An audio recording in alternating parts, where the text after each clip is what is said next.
Hey, what's up guys? This is Astranox. We have a lot of stuff in these patch notes, but also what's coming up in Epic 7. So let me talk about the stream summary and give you guys my thoughts after these patch notes, which I will go through real quick. So let's do this. We got Dagger Sikar update. There's a lot of achievement, hard to do achievements, elite achievements to get amazing rewards. I will be showing you guys all these rewards during the stream summary. The pictures are way more clear in terms of like what you're gonna be getting. We got multi-summon now, so it's like selective summon, I guess. It's gonna be real quick, so if you want to go through this real quick, there you go. Arena season ending order, and the next season that's the frames. I'll show you guys the frames in the stream summaries picture because it's way clearer, much nicer with a black background. And yes, counter set is gonna be the next set for the next season, and I'll show you guys a picture which is more clear.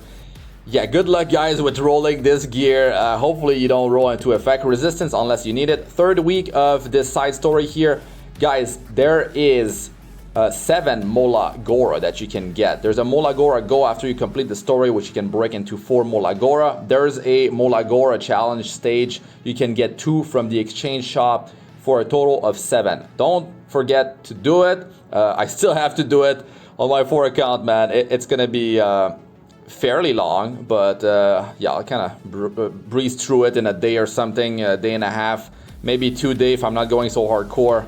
So yes, and Guild War season is ending as well. Keep that in mind. Now we have Pavel, drop rate up with Dox Noctis.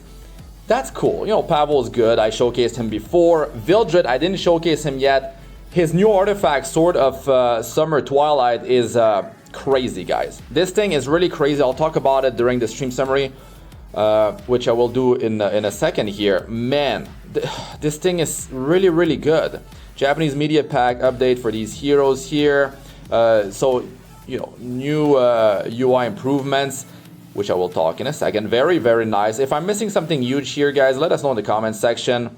You can now see how much, like rage they have, which is pretty nice. Okay, let's move on to the stream summary, man. Whoa, exciting stuff. And now for the stream summary, we have the November balance adjustment patch, which is dropping on the 26th. And Guiding Light is looking real good, for protecting a ranger. They open up with stealth, which is definitely a massive survivability increase. Cannot be targeted if you're slower than the enemy. And yeah, series buffs, very crazy. But most important are the Landy buffs. Can't wait to showcase Landy and Ceres and some of the other heroes. Should be a lot of fun. Now we have, of course, here are the frames. Man, it looks really nice. So good luck to everyone trying to push to get one of these frames. And here is the gear. Look at this, man. Like, these pieces are really nice. And of course, there's the effect resistance. In some cases, you might need the effect resistance. But look at that, man. Like, some of them don't have it. Like the sword, wow, the weapon is really nice. The chest, no effect resistance there. And necklace and ring, it's definitely rough to get really good ones. So good luck to everyone rolling them. Of course, the Faithless Lidica skin will be coming. We have the World Arena season closing on the 26th as well, same as the balance patch. And yeah, it's time to push. If you're trying to get the skin, reach master, guys. It's not too bad. You can do it with like a 45% win rate. You just have to grind it out. And we have Vildred drop rate up with the Sword of Summer Twilight here. Let me just talk about this. This artifact is really, really good. I mean, think about Eliha's knife for thieves, right? This is for thieves. You need to deal some damage to the target. They cannot be at max health to activate the damage, the defense penetration. This thing, if you're using an AoE attack, it penetrates defense of the target between 15 and 20% depending on how many, if you limit break it or not.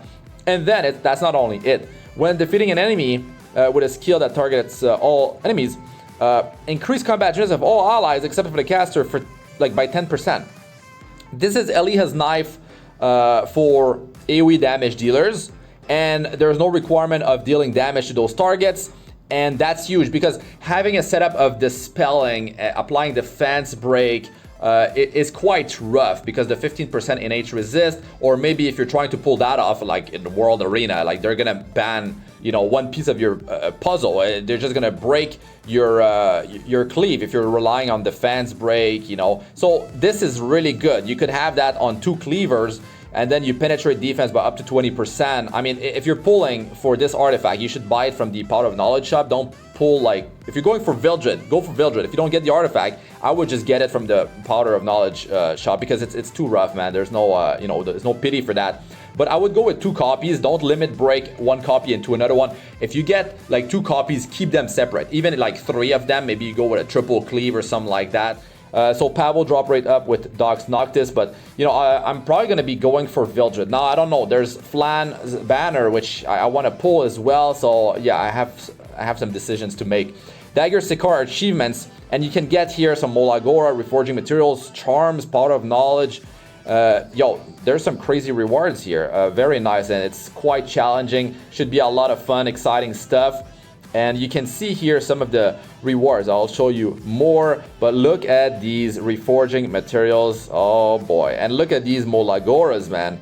Of course, some of these challenges will be quite hard, but it's not something you will rush on day 1. So, you know, you'll take your time for that and just get extra rewards as time goes by. But that's something to work toward, right? Like that's fun, especially during unequipped events. You know, that's the perfect time to experiment and have some fun with these type of things here. And a bunch of charms here, very nice.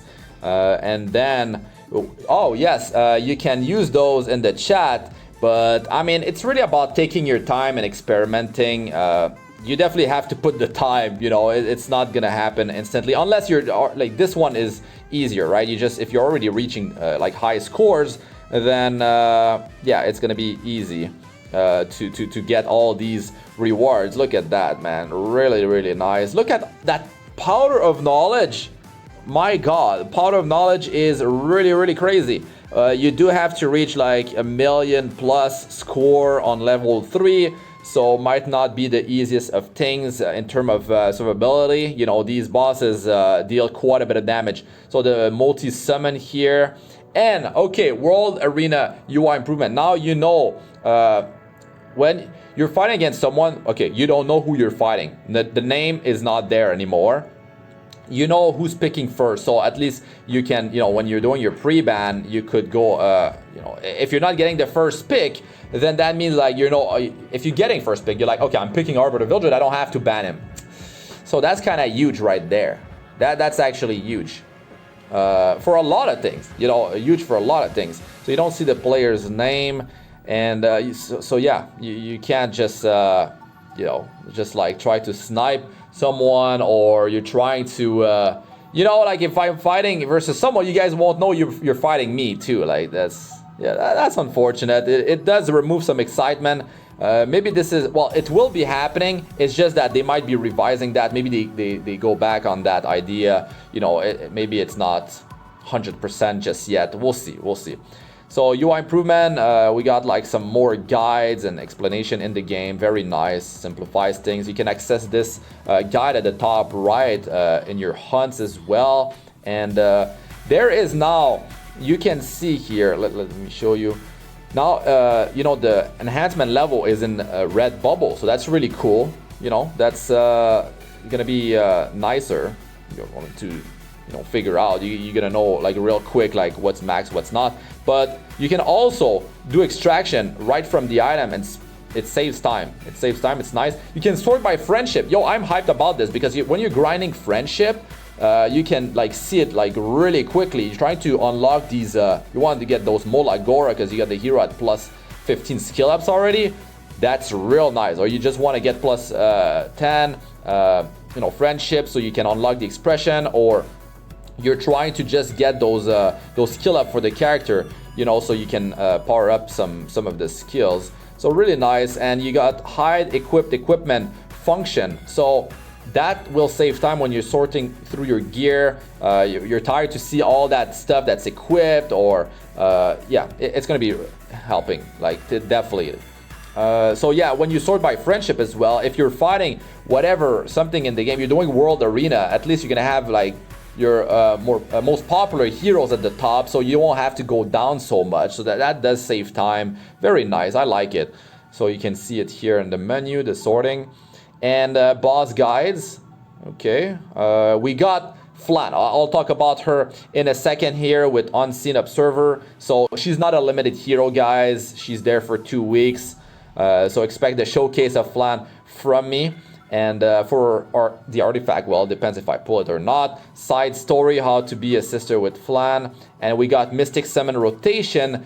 Yeah, maybe not the most exciting hero here. Maid Chloe with Assassin Cartuja. You know, Maid Chloe is not really in the meta. But yeah, she's been annoying when the enemy has been picking her in World Arena to counter when I go for Kayron. So there's some ways to use Maid Chloe quite effectively. It's just like she's not that popular. Coin shop hero rotation, you can see here is going to be Judge Kisei after Ruel of Light, and there's Euphine and Iseria as well. Remember, guys, buy your unknown slate, whatever you need from the last season from the Conquest Point shop, guys. And World Arena, the season is closing on the 26th of November. Remember that. Okay, Ice Ranger Flan, let's do it up, boys.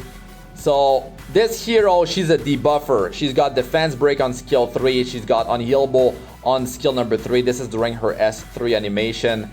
Really nice. And you can see here her artifact and Landy's artifact. And I really like the level design here. That's herself in the lobby and her artifact zoomed in.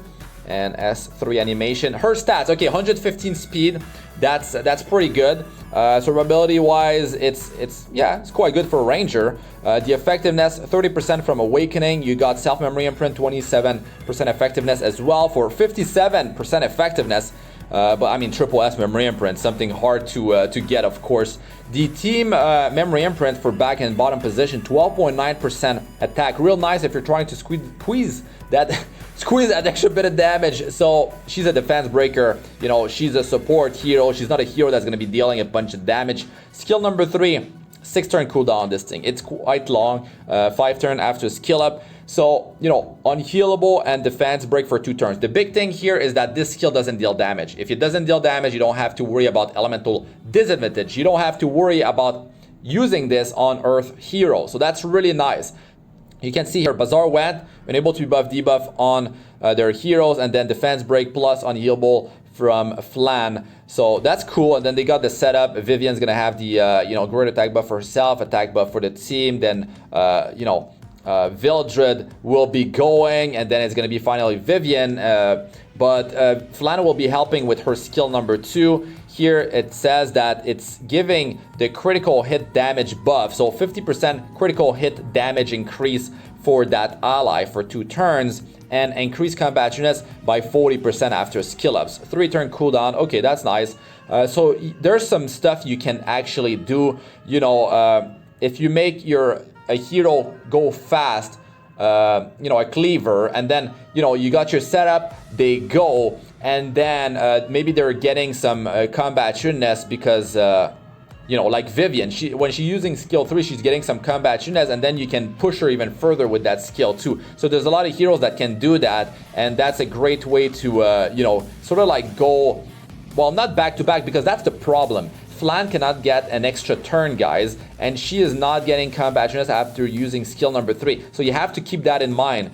That's a problem. Her Soulburn is on skill 1, and she does lose a lot of value because of that, guys. So yeah, here she gave the buff to Vivian, and she's about to clean up here. You can see their health is very low. They went against a team that is, quite bulky. And you can see here, skill number 1 attacks the enemy with a gun, 50% chance to dispel 1 buff. You got a 25% increase, bringing that to 75% chance to dispel 1 buff on skill 1. Soulburn is here. It's unfortunate. I mean, the Soulburn is nice though, 100% chance now dispels 2 buffs from the target for 10 souls. But to be honest, like, it's too late. Like, you need stuff to happen on turn 1 and 2, like real quick when you're going with a cleave. So yeah, now her artifact is quite interesting. After the caster uses a non-attack skill, increase combat units of the caster by up to between 15 and 20%, depending on if you have it limit broken and enhanced. And then you get 10 souls. And that's real cool though, like, because there's a lot of soul burns that only require 10 soul. You're gonna be getting souls, 3 souls from the S3, and your combo, maybe you got a Bazaar going first, maybe it's 3 souls from his S3, so that's 16 souls. You know, it opens up a lot of you know, possibilities here, and that's actually very powerful. But it's only you know, up to 20% combat units, and it's like I said, after skill 3, there's that weakness, that moment where you are vulnerable and you cannot do S3 and to S2 real quick. There's no extra turn soul burn, but here you don't need a mage to get 10 souls, so that is quite huge right there. This hero, like I said, is not a limited hero, so definitely keep that in mind. But yes, it's interesting, you know, not having to worry about elemental disadvantage with her skill 3 to land the defense break. It's a 100% chance as well. But I will be testing her out, guys, for you. And to be honest, like, straight off the bat, I don't feel like she's amazing. She's great. It does help that, you know, you don't have to worry about too many things that will fail. Anyways, that's gonna be it for this one, guys. Thanks for watching. If you enjoyed the video, don't forget to smash that like button. If you loved it, consider subscribing to the channel. I'm Astranox. Good luck with all you do. Peace out for now.